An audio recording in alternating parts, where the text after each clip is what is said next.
Mr. Pu, saudara moderator yang saya hormati, dan kalau dulu saya hanya melihat Mr. Pu ini dari televisi, tetapi akhir-akhir ini sering bukan hanya mendampingi tetapi melengkapi. Kalau saya diundang untuk memberikan seminar atau ceramah, baik di Surabaya sampai di kota-kota kecil seperti Cirebon dan tanggal 20 nanti ke Bali. Bahkan tadi malam beliau juga bersama dengan saya di Plaza Duta Merlin dengan pembawa acara yang sama juga. Saya mengharap atau berharap mudah-mudahan Mr. Pu tidak bosan.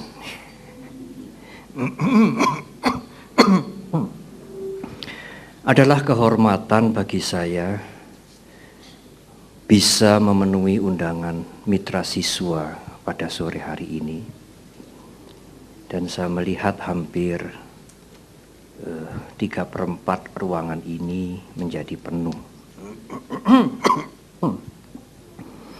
Ibu, bapak, dan saudara-saudara, saya ingin memulai uraian yang tidak panjang ini, meskipun mungkin saudara mengharapkan panjang, dengan satu perumpamaan sederhana yang amat menarik, yang saya mendengar sudah lama sebelum saya menjadi samanera 30 tahun yang lalu.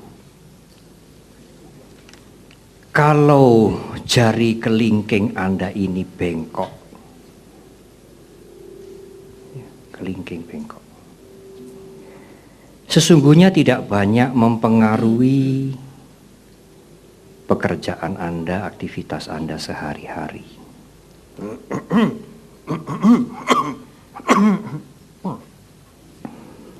Tetapi ibu, bapak, dan saudara bisa menjadi gelisah karena kelingkingnya bengkok. Ibu, bapak, dan saudara dengan tidak ragu-ragu, terima kasih banyak, akan mencari apakah ada cara, syukur mudah, kalau tidak mudah mungkin agak sulit, yang bisa meluruskan kelingking saya ini kembali. Mungkin harganya, mungkin biayanya untuk itu cukup mahal.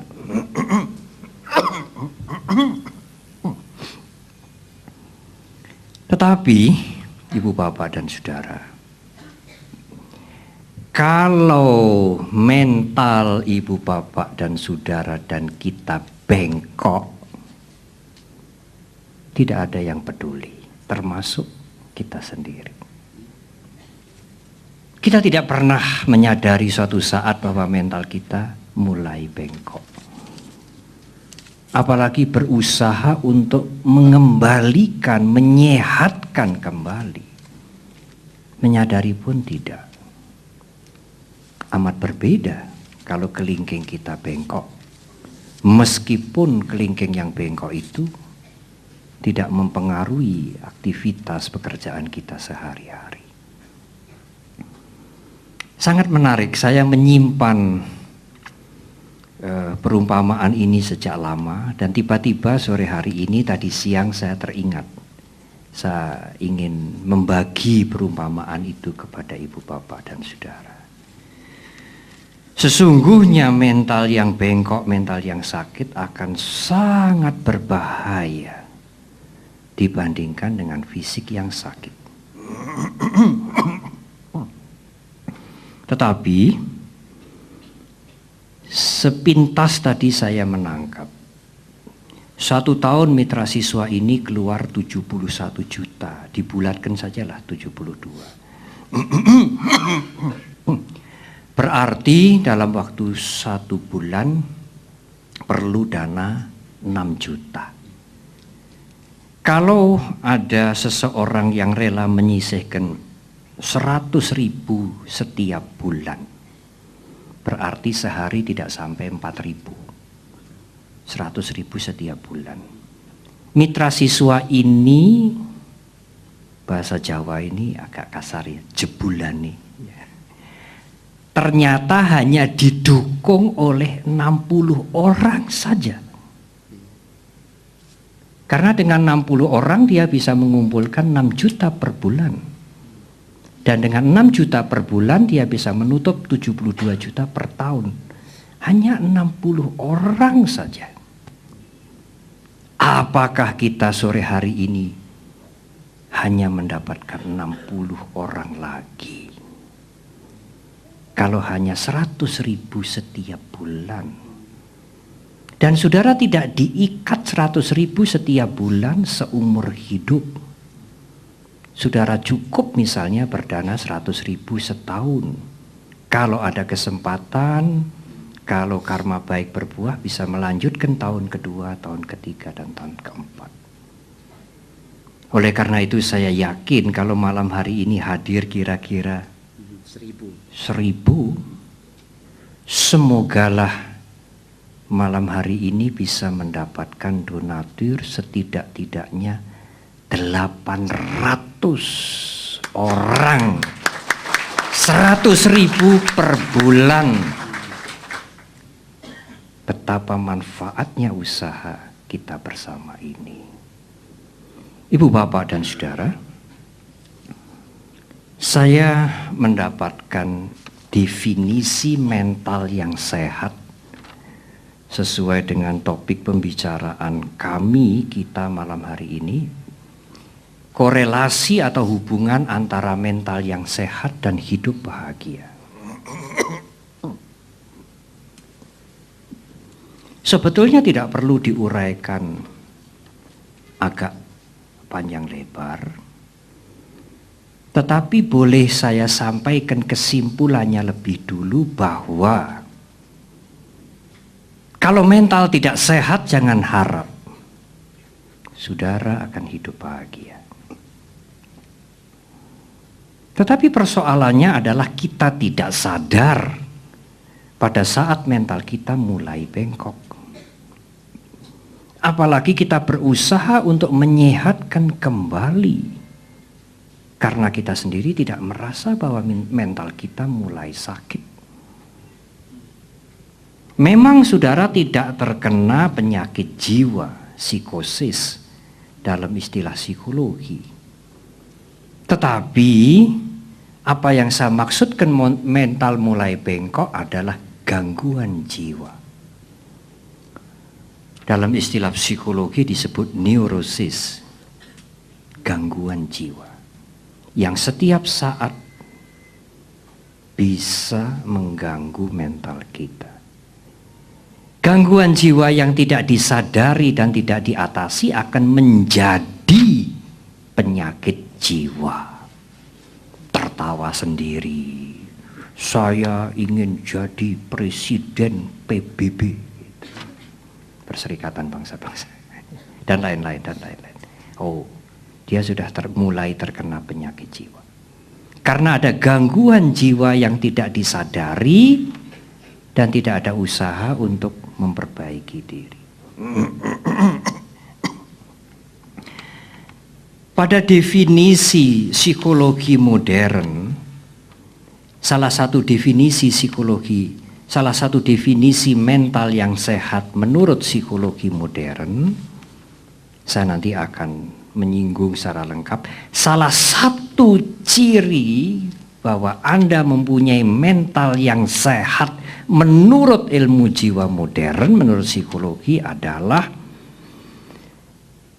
menggunakan potensi semaksimal mungkin sehingga mampu membawa kebahagiaan bagi dirinya dan orang lain.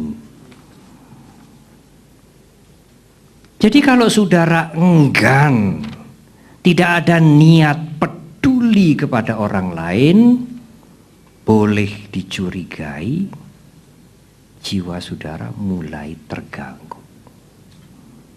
Karena mental yang sehat, salah satu cirinya adalah care, concern, peduli pada orang lain. Oleh karena itu, kalau malam hari ini mitra siswa bisa mengumpulkan 800, syukur 1000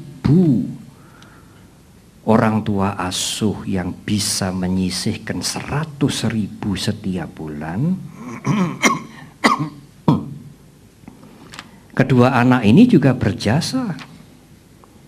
Kedatangan dia ke sini, apa yang dia sampaikan dengan tulus, apa yang dia ungkapkan, dia adalah berjasa, dia adalah pahlawan, berjasa untuk mengajak saudara berbuat baik, dan berjasa untuk teman-temannya yang di daerah. Kalau tadi saya hitung hanya kira-kira 200 anak asuh, selesai pertemuan ini mungkin bisa 1000 anak asuh mitra siswa. Mereka berjasa. Tidak hanya 5 wanita yang perkasa itu berjasa, mereka berjasa. Jasa mereka menunjukkan mereka punya mental yang sehat. Siap datang kemari berbicara dengan tulus untuk peduli kepada teman-temannya, saudara-saudaranya yang ada di daerah. Dan juga peduli pada saudara. Kalau mereka tidak berbicara, saudara tidak mendengarkan langsung, saudara tidak mengerti bahwa ada anak-anak kita yang juga umat Buddha, yang juga yang menderita di daerah. Apakah mitra siswa juga tidak ingin menyantuni yang bukan umat Buddha, yang juga menderita? Yes, mengapa tidak? Tergantung pada Anda. Kalau mitra siswa mempunyai donor 5.000 orang, kita bisa menyantuni pada yang bukan umat Buddha sekalipun. Tanpa ingin convert, menarik mereka menjadi Buddhis. Itu bukan the way of Buddhist. Kita tidak akan convert. Tahu convert ya, konversi? Menarik orang, menaklukkan orang, memindahkan orang, convert dari agama lain ke agama Buddha. Tidak. Tetapi kita mempunyai misi, kita akan convert penderitaan ke kebahagiaan. Bukan convert orang lain menjadi Buddhis, tapi kita akan convert penderitaan menjadi kebahagiaan.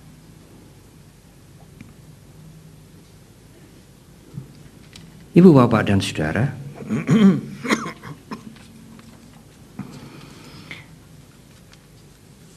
batin yang tidak sehat, mental yang tidak sehat, dalam bentuknya yang kasar akan terwujud sebagai tindakan, perilaku yang buruk.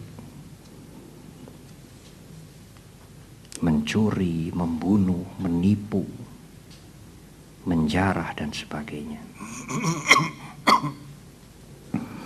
Batin yang tidak sehat dalam bentuknya yang menengah menjadi gangguan jiwa. Itikat jahat, iri hati yang ada di pikiran kita. Dan apa gejalanya? Gejalanya orang ini mudah tersinggung, mudah marah, mudah memberikan respon yang destruktif. Orang Jawa mengatakan berangasan. Tahu ya berangasan ya? Berangasan. Mudah terpancing. Sulit diajak berkompromi. Egosentris.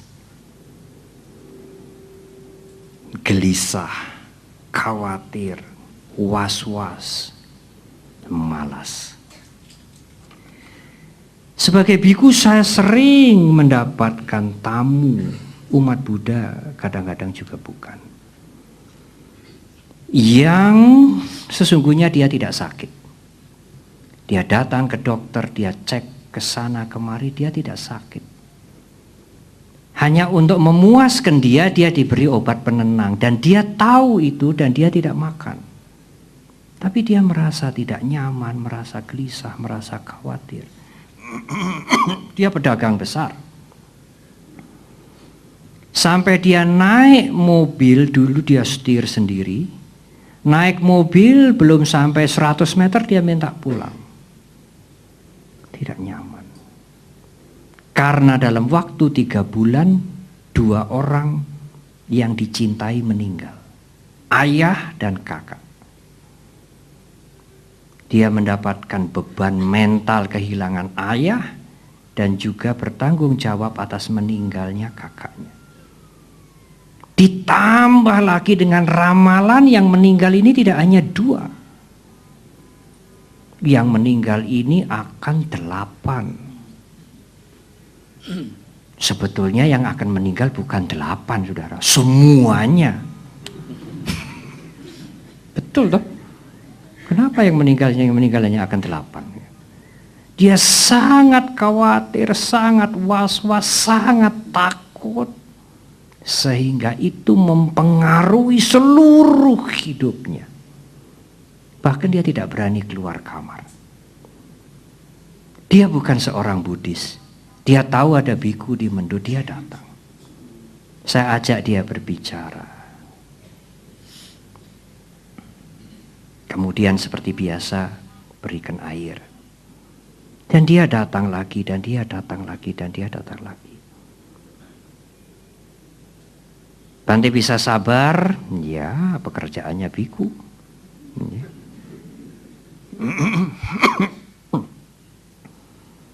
Agak lama, tetapi kemudian dia sembuh, saudara.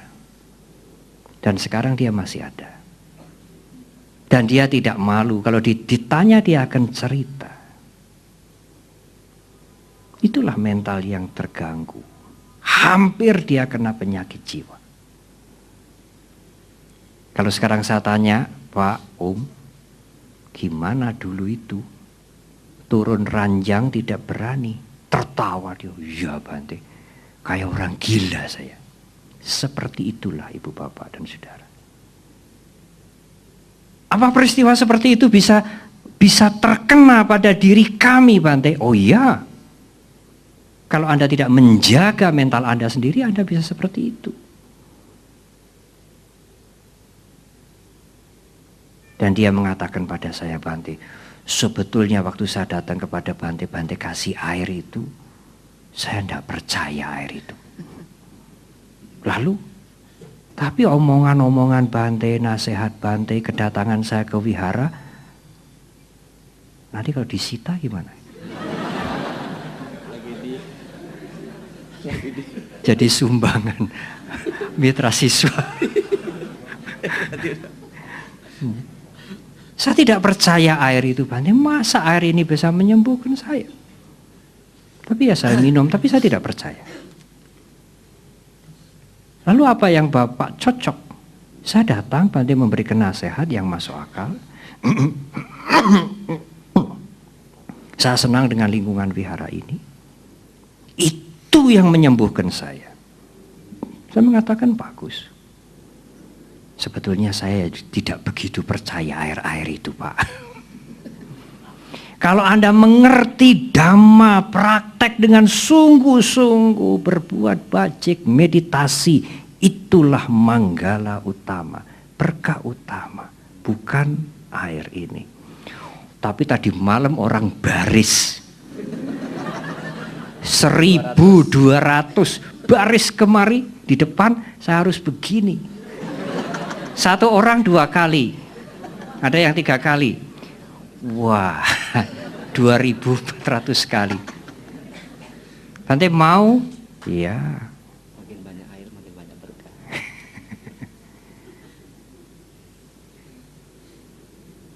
Mudah-mudahan sebagai jalan pemberkahan itu, sebagai jalan untuk belajar Dhamma yang lebih dalam. Tidak berhenti pada mengharapkan air. Malam ini tidak ada air. Dengarkan uraian ini dengan baik, Ibu Bapak dan Saudara. Kemudian usaha untuk praktek sesuai dengan kemampuan. Itulah manggala utama, the highest blessing, bukan dengan air. Karena orang yang sudah tidak ada berpengharapan itu akhirnya buka kartu. Bante, saya tidak percaya sebetulnya dengan air itu. Tapi saya senang mendengarkan nasihat, mendengarkan dorongan semangat, petuah, senang dengan suasana wihara, dia menjadi sembuh. Saya tidak bisa tidur Bante waktu itu, gelisah sekali. Tapi saya keluar, saya tidak berani. Juragan tembakau dia, saudara. Di Mundilan itu kalau juragan tembakau kaya-kaya. Tetapi kemudian selain saya datang kepada Bante mendengarkan nasihat Bante, saya diberi kaset yang Bante ceramah. Saya dengar sambil tidur. Oh iya, benar. Tidur saya. Ada orang yang mendengar cerita dia, lalu dia bikin lelucon. Cari obat tidur, dengar kaset Bante Panya. Nah, Ibu Bapak dan saudara-saudara, tetapi orang ini cukup beruntung. Dia menyadari gejala mentalnya yang sudah agak parah. Dan dia berusaha untuk, saya ingin sembuh. Saya ingin sembuh itu sudah sembuh separuh sebetulnya. Kalau Anda sudah punya niat ingin memperbaiki diri Anda sudah melangkah ke jalan yang baik. Yang menjadi persoalan kalau mental Anda mulai bengkok, Anda tidak mengerti. Dan kalau Anda mengerti, Anda tidak ada niat untuk memperbaiki.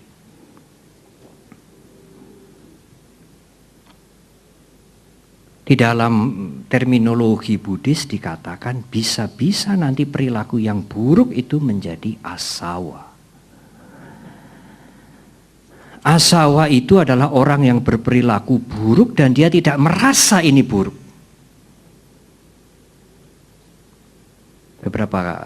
Di beberapa tempat bersama Mr. Po juga, saya diundang untuk bersama dengan tokoh-tokoh agama lain. Ada Profesor Syafi'i Ma'arif, ada Pak Dilon, ada yang lain, ada Pak Masdar Mas Udi, kampanye anti korupsi. Semula orang korupsi kecil-kecilan enak. Lalu kemudian berusaha untuk mendapatkan yang lebih besar, lebih enak. Tetapi kemudian karena dia keenakan, dia tidak merasa lagi ini jelek. Ini perilaku yang buruk, tidak biasa. Kalau bukan korupsi, tidak pantas jadi anggota masyarakat Indonesia. Tapi harus diperbaiki itu ya. Citra itu harus dihapus. Siapa yang menghapus? Kita semua. Pada saat orang melakukan perilaku yang buruk, dia tidak merasa ini buruk, dia sudah terkena penyakit jiwa. Di dalam istilah Buddhis, dalam terminologi Buddhis dikatakan asawa. Pada saat dia membenci, pada saat dia memberikan stempel, dia golongan yang buruk, yang jelek, yang egois, yang malas. Dan kita tidak mencabut kembali. Lalu kita antipati kepada dia. Dan kita menganggap apa yang kita lakukan itu, apa yang saya lakukan itu benar. Itu pun asawa. Racun. Tidak sekedar kita terkena penyakit, darah kita terkena racun sudah. Tetapi meskipun kita bisa mengatasi gangguan jiwa yang menengah, gangguan jiwa yang kasar itu perilaku yang buruk, perbuatan yang buruk. Tetapi meskipun kita bisa mengatasi gangguan jiwa yang menengah yang ada di dalam mental kita, potensi untuk terkena gangguan jiwa belum lenyap yang di dalam bahasa Pali disebut anusaya, yang kita bawa dari satu kelahiran ke kelahiran yang selanjutnya, yaitu keserakahan, loba, kebencian dalam bahasa Sanskerta doesa, dalam bahasa Pali dosa, dosa bahasa Pali ya, kebencian, dan moha, ketidaktahuan. Jadi meskipun mental kita sehat, tidak ada gangguan jiwa, apalagi penyakit jiwa, apalagi perilaku yang buruk, tidak ada. Potensi untuk terkena gangguan jiwa itu masih ada. Selama loba, dosa, dan moha itu, kebencian, keserakahan, dan kegelapan itu masih ada di dalam kesadaran kita yang paling halus. Ibu, bapak, dan saudara-saudara, meskipun kekotoran batin, potensi gangguan jiwa itu belum bisa dibersihkan, tapi kalau kita bisa menjaga mental kita itu sudah sangat baik. Tetapi harus dijaga. Kalau tidak dijaga, endapan yang halus di anusaya itu bisa muncul ke atas, terpancing. Saudara melihat air yang jernih sekali seperti kaca, tapi di bawahnya ada endapan. Kalau dikorek begini, naik, mudal. Ya, orang Jawa mengatakan mudal, naik, terpancing. Dari mana itu kekotoran batin bisa terpancing sehingga timbul marah, jengkel, dendam, benci, ketegangan, kemarahan, penasaran. Terpancing melalui indera ini, mata, telinga, hidung. Mata melihat, telinga mendengar bisikan-bisikan, pujian, terpancing.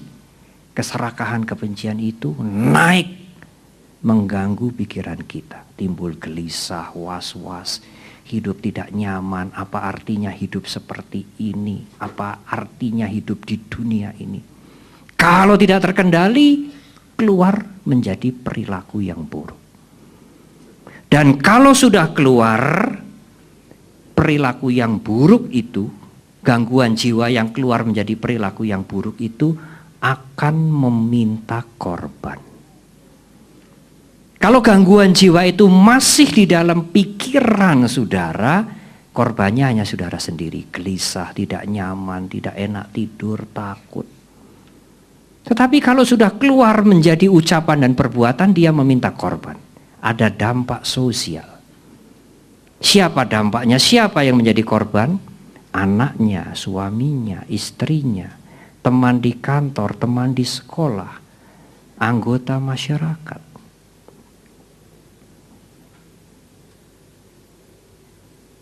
Jadi kalau kita bisa menjaga perilaku kita, Bante, kita sehat dalam perilaku, ya. Tapi mental kita belum tentu sehat. Tetapi kita tidak membawa korban. Kalau mental kita sehat, bagaimana, Bante? Anda akan bahagia, Ibu Bapak. Kalau perilaku Anda sehat, orang lain akan bahagia. Tidak akan diganggu, tidak akan terganggu oleh kehadiran Anda. Tapi Anda belum tentu bahagia. Kalau mental Anda sehat, Anda bahagia, nyaman, tidak mudah was-was, tidak mudah gelisah. Orang lain juga bahagia, Anda juga bahagia. Siapa yang bisa merasakan bahagia, Ibu, Bapak, dan Saudara? Kita sendiri di sini. Karena bahagia bukan di sini, bukan di sini, bukan di situ. Bahagia di sini. Kalau Anda tidak membersihkan yang di sini, jangan harap Anda bahagia. Meskipun Anda mengubah yang di luar beratus-ratus kali, beribu-ribu kali. Mencari kebahagiaan. Tidak mungkin. Kalau pikiran Anda, mental Anda keruh, was-was, gelisah, dihantui kebencian, kekhawatiran. Semua yang ada yang Anda hadapi menjadi tidak menyenangkan semua. Karena kebahagiaan itu di sini. Tetapi kalau di sini bahagia, Anda bertemu dengan siapapun, tiba di keadaan yang bagaimanapun, menghadapi masalah yang bagaimanapun, Anda akan bahagia. Kok bisa, Bante? Bisa saja. Karena siapa yang merasakan bahagia itu? Yang merasakan bahagia itu juga bukan tangan kita, bukan kaki kita, bukan kulit daging kita ini. Yang merasakan bahagia itu mental kita di sini, bukan di situ. Kalau kita bisa mengubah adjust, memanage mental kita menjadi bahagia, oh dunia ini akan bahagia, saudara. Begitu tuh. Nah kalau yang di sini tidak diubah, kotor, ruwet, letaknya, keruh, apapun yang di luar, semua akan tidak menyenangkan, tidak memuaskan. Oleh karena itu, definisi bahagia menurut Buddhis, saya ingin mengutip Manggala Sutta. Saya ingin mengucapkan bahasa Palinya, supaya kelihatan biku sungguh-sungguh. Nanti kalau saya tidak mengutip bahasa Pali, nanti biku Panyawaru ini biku atau bukan. Definisi bahagia dalam bahasa Pali, dalam khotbah otentik Guru Agung kita, bukan tafsir. Puttasa loka damehi citang yasana kampati. Asokang wirajang kemang. Itulah mental yang sehat. Itulah bahagia. Puttasa loka damehi, terjemahan bahasa Indonesia agak singkat ya, karena itu sulit menangkap. Puttasa loka damehi, meskipun Anda didera, ditimpa oleh loka dhamma, loka damehi, citang yasana kampati, citang yasana kampati, cita kita, mental kita seimbang. Ada berapa loka dhamma kondisi dunia? Ada 8. Susah, senang, suka, duka. Suatu ketika untung besar, suatu ketika pasti rugi. Dihormati, dihargai, laksana dewa, ditakuti, kemudian tersisih. Dulu siapa berani? Sekarang anak kecil aja berani mengucapkan nama dia dengan olok-olok. Siapa? Ya tahu sendirilah. Suatu ketika terkenal sekali, suatu ketika tersisih. Itu kondisi dunia yang akan terkena pada semua orang, termasuk Buddha Gautama. Susah, senang, suka, duka. Pangkatnya tinggi, suatu ketika turun. Terkenal, tersisih, dihormati, dicela, siapa saja. Bante-bante juga kena. Oh iya, tidak terkecuali. Yang senyum-senyum ini tahu maksudnya. Kalau Anda bisa menjaga mental Anda, tidak menjadi soal. Suka juga tidak takabur, duka juga tidak mengeluh. Punya kedudukan tidak congkak, tidak punya kedudukan juga tidak nelongso, ya, tidak sedih. Dipuja terkenal menjadi tidak besar kepala, disisihkan juga tidak merasa tersisih. Anicca. Terkenal juga tidak selamanya, tersisih juga tidak selamanya, suka juga tidak selamanya, duka juga sebentar. Apa alasan kita untuk menderita?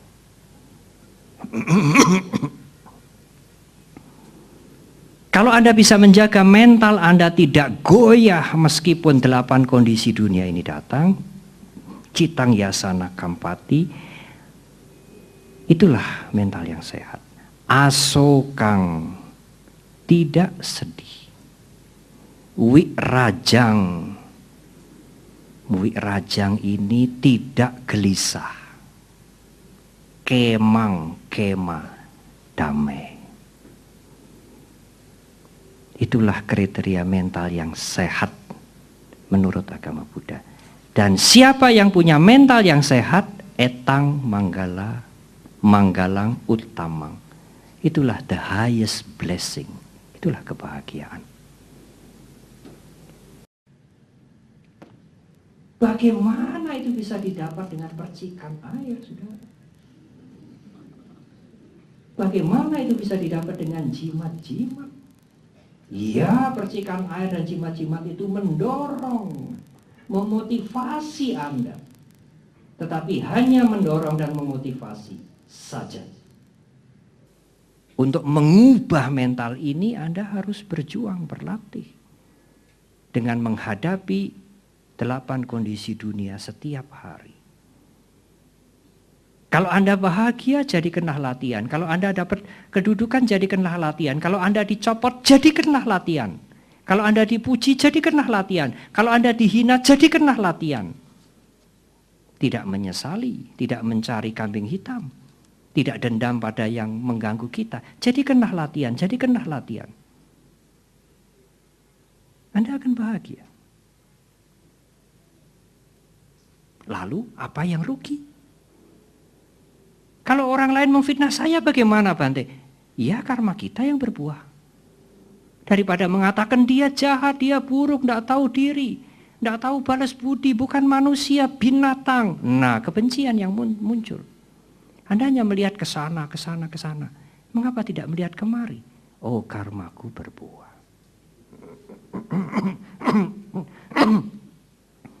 Kalau karma buruk Anda sekian, berbuah sedikit kan kurang toh, saudara. Untung apa rugi? Untung. Kalau Anda difitnah, dimaki-maki, dicopot jabatan, dirampok misalnya ya, atau dijailin, karma buruk berbuah, untung apa rugi? Untung. Ya, kalau karma buruknya segini, berbuah kan kurang toh.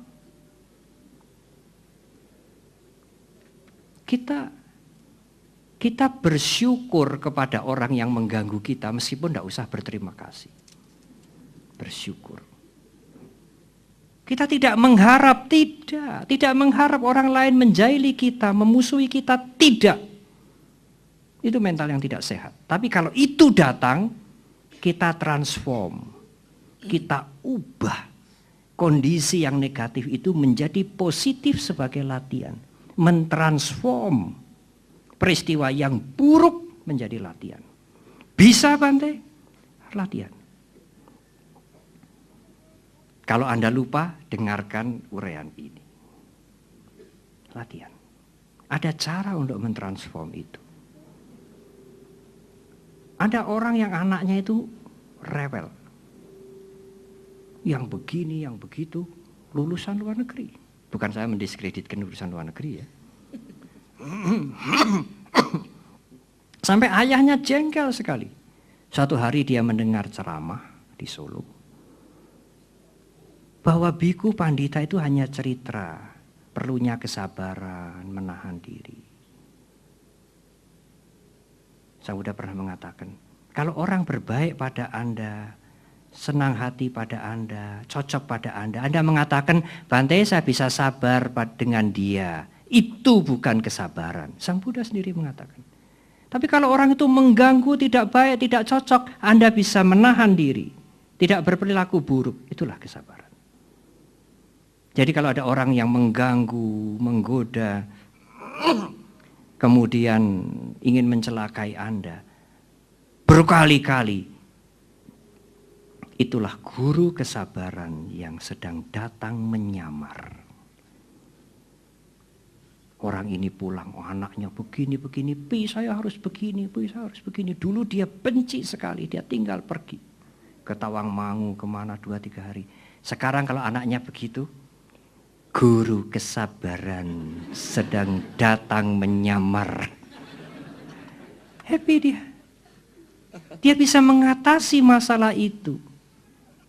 Tidak hanya sekedar trik untuk tidak membenci, dia mendidik mentalnya untuk menjadi lebih baik.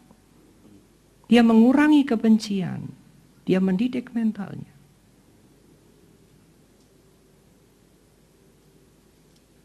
Ibu Bapak, sekarang apakah definisi psikologi modern tentang mental yang sehat? Menurut psikologi ada banyak, ada 5, tapi saya tidak membacakan semua, saya hanya memetik sebagian.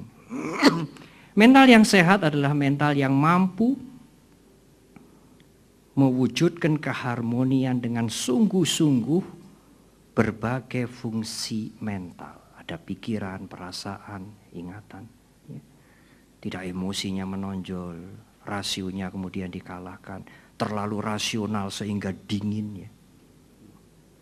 Serta sanggup menghadapi problem itu 8 kondisi dunia yang terjadi dan mampu membawa dirinya dengan baik. Itu definisi mental yang sehat, definisi terakhir dalam dunia psikologi. Yang lain mempunyai pengetahuan dan perbuatannya bertujuan untuk mengembangkan dan membawa manfaat atas segala potensi semaksimal mungkin sehingga membawa dirinya bahagia dan juga orang lain bahagia. Ada sebutan orang lain bahagia. Orang yang tidak pernah peduli pada orang lain termasuk orang yang terkena gangguan jiwa. Jadi kalau Anda peduli pada mitra siswa paling tidak bebas sementara dari gangguan jiwa. Ya Bante, saya mau membantu mitra siswa. Tapi siapa Bante yang bisa memberi jaminan bahwa dana yang saya berikan itu akan tersalurkan dengan baik? Saya menjawab saudara, yang memberi jaminan adalah saya, kami para biku.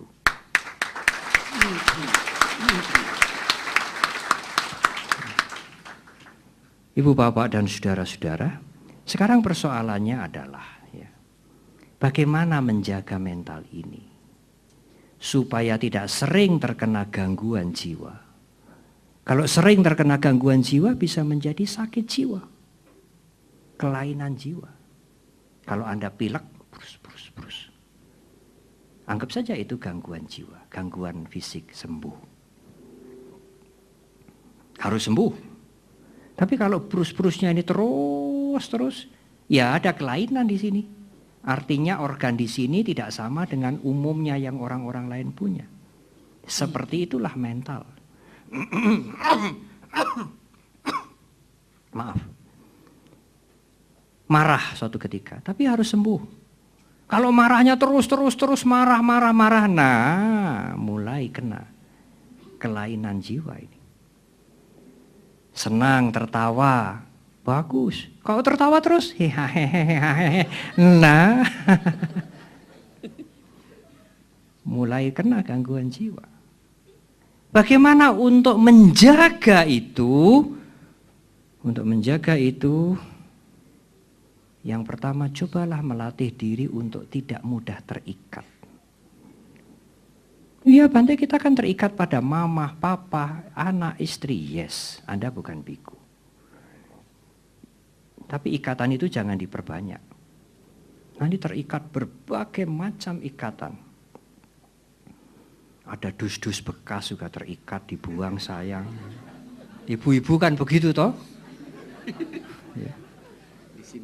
Simpen. Ya. Terikat oleh masalah, terikat oleh macam-macam. Oleh karena itu, berusahalah untuk melepas. Poin ini poin yang paling penting. Tapi sudah ada sinyal untuk harus berhenti. Karena besok juga harus ceramah, lusa ceramah terus tiap hari sampai dengan tanggal 9 mungkin. Tapi poin ini yang paling penting. Berusahalah melepas dengan memberi. Semalam saya jelaskan, kalau orang tahu nilainya memberi, kalau dia hanya punya nasi 1 sendok, dimakan juga tidak kenyang. Tapi kalau dia tahu nilainya memberi nasi yang 1 sendok ini akan dia ambil sedikit, karena ada yang bisa diberi. Apakah kucing, apakah anjing, dia tidak akan makan semua. Meskipun dia sendiri kurang, Dia hanya punya 1 sendok, tapi dia ambil sedikit untuk diberikan yang lain. Mengapa dia tahu betapa besar perbuatan bajik dengan memberi? Dengan memberikan kebahagiaan yang kecil akan mendapatkan kebahagiaan yang lebih besar. Apa kebahagiaan yang lebih besar itu, saudara? Bebas dari penderitaan. Kalau Anda berpikir dengan memberikan yang kecil ini, 1 jumput nasi, besok kan saya dapat 1 karung. Nah itu loba. Serakah itu. Dengan memberikan kebahagiaan yang kecil akan mendapatkan kebahagiaan yang lebih besar. Kebahagiaan yang lebih besar itu adalah bebas dari penderitaan, hidup bahagia. Bagaimana supaya perbuatan kita bisa mendatangkan kebahagiaan yang lebih besar? Jangan mengharap buahnya. Ada 2 alasan kita jangan mengharap. Yang pertama, semuanya yakin hukum karma itu ada. Kalau tadi dikatakan anak pasti kok akan menjadi guru agama Buddha. Apa alasannya? Lu agama Buddha itu pasti kok. Bukan tidak pasti. Bukan imeng-imeng nanti meninggal begini begitu. Pasti. Segala sesuatu tidak kekal di alam semesta ini pasti. Siapa yang bisa membantah? Segala sesuatu akan berakibat pasti. Orang beragama Buddha atau tidak, dia senang hukum karma, mengakui hukum karma atau tidak, hukum karma tidak peduli, tidak membutuhkan pengakuan. Hukum karma akan berjalan dengan pasti. Jadi kalau Anda berbuat pasti berbuah. Yakin? Yakin Bante. Lah buat apa mengharap kalau sudah yakin? Kalau Anda mengharap seperti Anda tidak yakin pada hukum karma. Besok matahari pasti terbit sebelah timur, pasti. Tidak mungkin besok matahari terbit di sebelah utara. Semua orang tahu dan semua orang memastikan itu. Tidak ada orang yang mengharap-harap besok pagi matahari terbit sebelah timur. Tidak ada. Karena pasti. Seperti itu hukum karma. Pasti. Buat apa mengharap? Yang kedua. Kalau Anda mengharap, Anda mengotori mental Anda. Jadi greedy. Jadi loba. Jadi serakah. Seperti Anda punya pohon mangga, pohon jambu yang manis sekali. Tapi karena Anda penuh harapan, yang bisa dimakan hanya 30%. Yang lain dimakan ulat, ular. Yang bisa dimakan hanya sedikit. Ulatnya itu harapan-harapan itu. Memberi.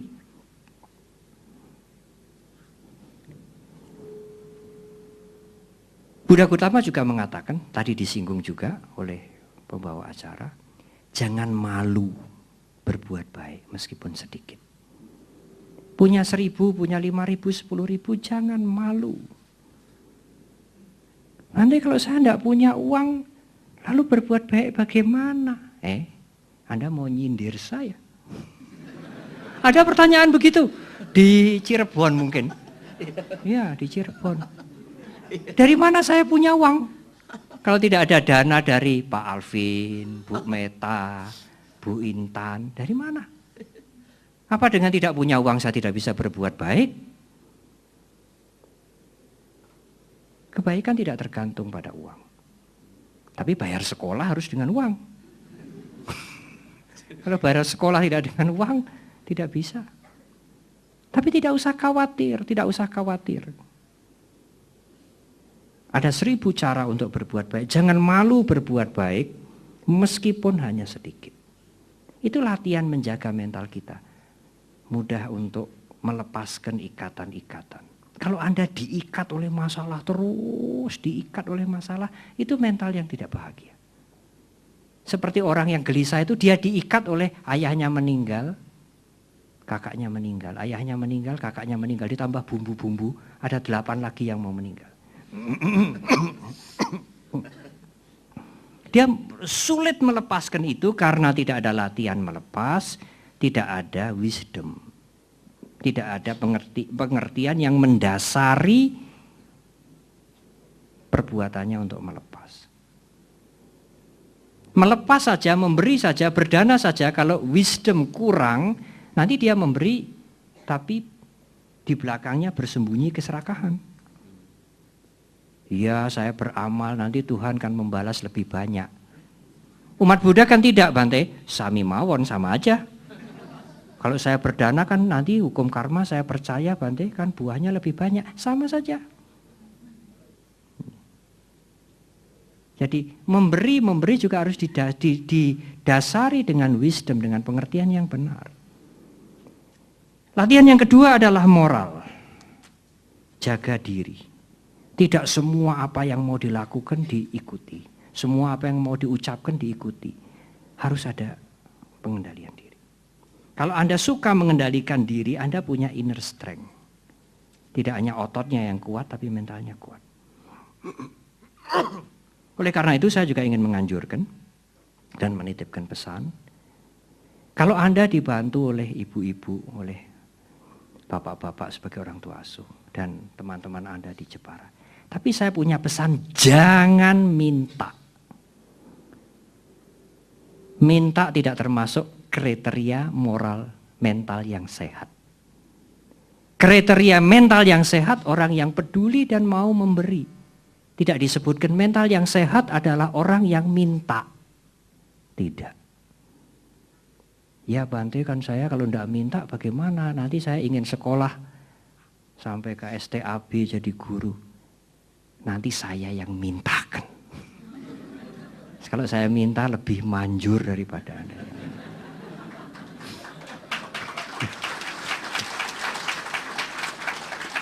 Boleh Bante minta, tidak melanggar winaya? Boleh, karena saya minta untuk dia. Saya bukan minta untuk saya. Jangan minta. Terjepit bagaimanapun, kurang bagaimanapun, diam. Tunjukkan sikap yang gentle. Punya perilaku yang baik. Jangan minta. Saya kira itu salah satu cara membangun moral bangsa masyarakat Indonesia ini. Jangan minta. Negara kita paling makmur di antara negara yang lain. Punya emas, punya batu bara, punya hutan, punya minyak, punya segala macam. Tapi utangnya juga banyak sekali. Karena suka minta. Kalau Anda membaca kitab suci agama Buddha, tidak pernah Sang Buddha mengajarkan meskipun hanya sekali minta. Tidak pernah. Guru Agung kita tidak pernah mendesain umatnya, penganutnya menjadi para pengemis. Tidak pernah. Apa yang diajarkan oleh Sang Buddha? Memberilah, memberi. Memberi semangat, memberi dorongan, memberi petunjuk, tidak minta. Tidak ada. Ya, upacara agama Buddha pakai patung-patung, pakai lilin, pakai dupa. Itu kan yang kelihatan di luar, tidak menarik ya. Berhala ini, agama zaman Bahuela, ketinggalan zaman. Tapi Bante Acan Bram yang dari Perth mengatakan di Jogja kemarin, sekarang ini di Eropa, di Kanada, di Amerika banyak orang Barat belajar Buddhism. Kalau orang Barat belajar Buddhism dan mengaku menjadi Buddhis, dia akan kelihatan cool. Saya tidak menambah ini. Saya menjadi penerjemahnya, saya terjemahkan begini. Oh mungkin kalau dia jadi Buddhis dia kelihatan cool, dingin. Anak-anak Jogja tertawa. Bukan Bante, bukan. Bante tidak tahu artinya cool. Keren. Betul ya? Betul. Tidak ada ajaran dalam agama Buddha meminta. Loh kenapa Bante? Kalau Anda meminta, perbuatan Anda itu tidak konsisten, tidak cocok dengan keyakinan pada hukum karma. Yakin hukum karma kok minta? Kalau Anda mau minta keyakinan pada hukum karma, buang dulu. Saya tidak percaya hukum karma, sebab tidak ada akibatnya. Karena itu saya mau minta. Cocok. Kalau Anda percaya pada hukum karma, lalu Anda minta, ini bagaimana ini? Kontradiktif, tidak cocok. Sang Buddha tidak pernah mengajarkan kita meminta. Memberi.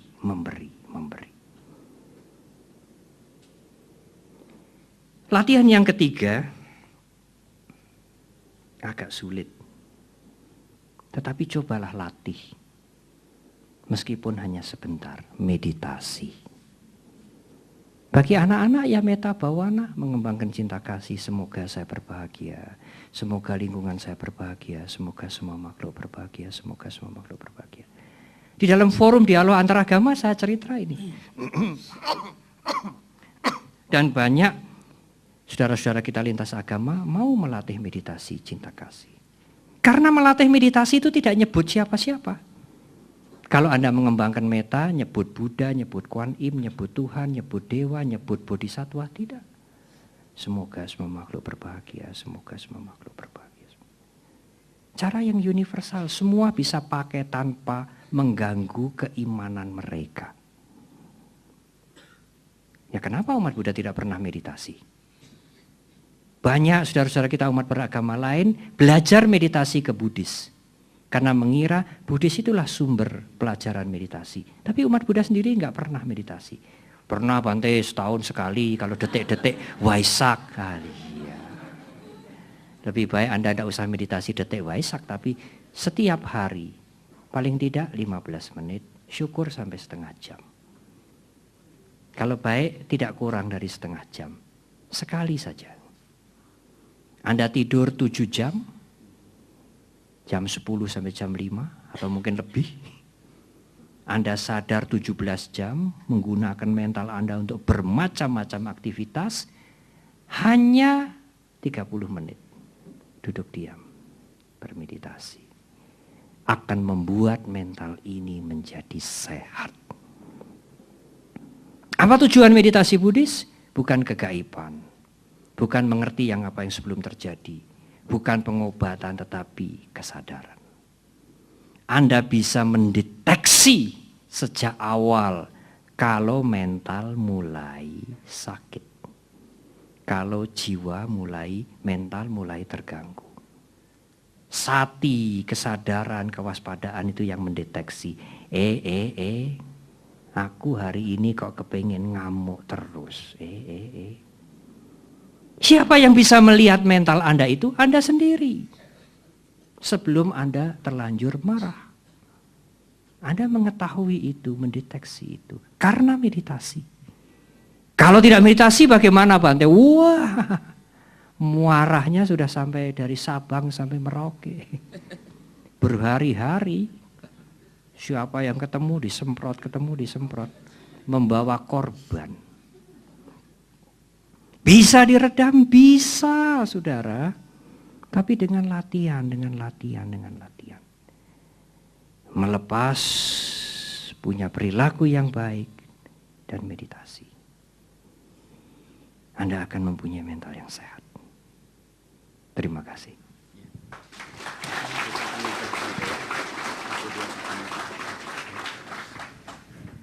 Sejauh mana sih Bante dengan jujurnya Bante ya, manfaat atau faedah percikan itu loh, kepretan itu loh Bante. Bahkan ada Bante yang terkenal dengan kepretannya gitu. Jadi kalau ada orang yang konsultasi ke salah seorang Bante itu maunya dikepret gitu. Itu pertanyaan saya yang pertama Bante ya. Nah, terus selanjutnya gini Bante. Berbicara masalah mental, saya berkaitan erat dengan sebuah pertanyaan yang datang dari anak-anak, karena saya memang senang sekali sama anak-anak Bante. Anak-anak itu nanya begini,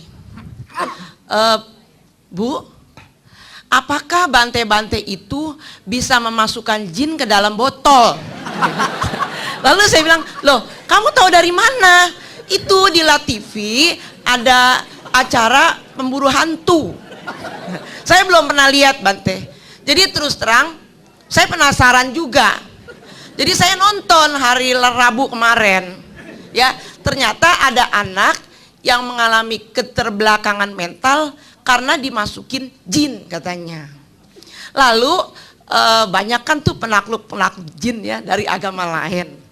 Oh, saya ngerti, anak ini nanya, apakah dalam agama Buddha itu bante-bante bisa menaklukkan jin. Dia bilang begitu. Jadi seolah-olah anak itu tuh ya menganggap mungkin di agama lain tuh lebih hebat. Jin aja bisa dimasukkan ke dalam botol gitu loh. Jadi saya bingung juga jawabnya Bante ya. Jadi sejauh mana nih kalau misalnya bante-bante bisa menolong misalnya orang yang keterbelakangan mental dengan gimana ya, dengan ilmu mungkin yang Bante bisa barangkali gitu. Itu aja barangkali Bante, makasih. Saya menjawab dulu langsung. Ini pertanyaan menarik.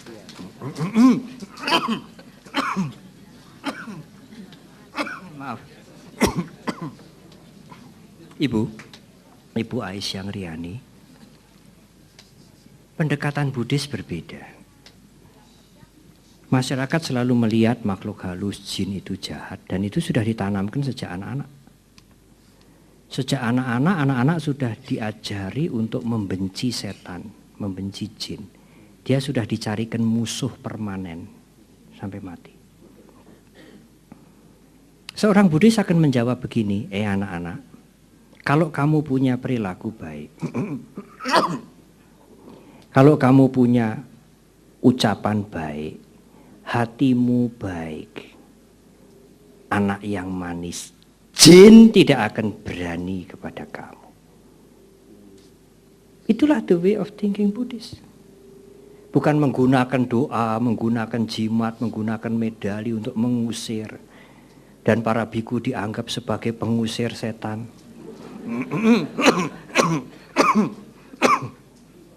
Tetapi tanamkan perilaku yang baik, hati yang baik, ucapan yang manis. Kalau kamu menjadi anak yang baik, setan yang galak sekalipun akan menjadi baik. Dan itu mudah sekali menanamkan pengertian itu pada anak-anak. Sehingga pada saat dia menghadapi hal-hal yang menyakitkan, hal-hal yang menyulitkan dia akan ingat, saya harus menghadapi dengan pikiran yang baik, perilaku yang baik. Itu kan sebetulnya kata lain dari meta. Kalau Anda bisa menggunakan itikat baik, memancarkan meta, mengembangkan meta, maka tidak ada gangguan dari luar. Mengapa Bante? Karena mental Anda sehat. Kalau mental Anda sehat, tidak ada dari luar yang bisa mengganggu Anda. Hanya kepada anak-anak kita mengatakan, kalau kamu punya perilaku baik, ucapan baik, hati yang baik, menjadi anak yang manis dengan sungguh-sungguh, jin pun tidak akan berani pada Anda. Apalagi berani pada bante-bante yang punya perilaku, punya praktek yang sungguh-sungguh. Ya. Sudah tentu bante yang brengsek juga ada. Ya. Tentu dia jin-jin tidak akan berani. Cara kita menjawab itu bukan dengan ya atau tidak, tapi dengan mendidik anak-anak kita. Dengan meta, dengan cinta kasih. Tentang pemercikan air. Sangga kita sudah membuat keputusan. Wanti-wanti, para biku, jangan lagi menggunakan kalimat kepret. Tidak baik. Tapi percik, memercikan air. Siapa yang mau memercikan air hari ini? Para biku tidak boleh mengatakan, siapa yang mau ngepret hari ini?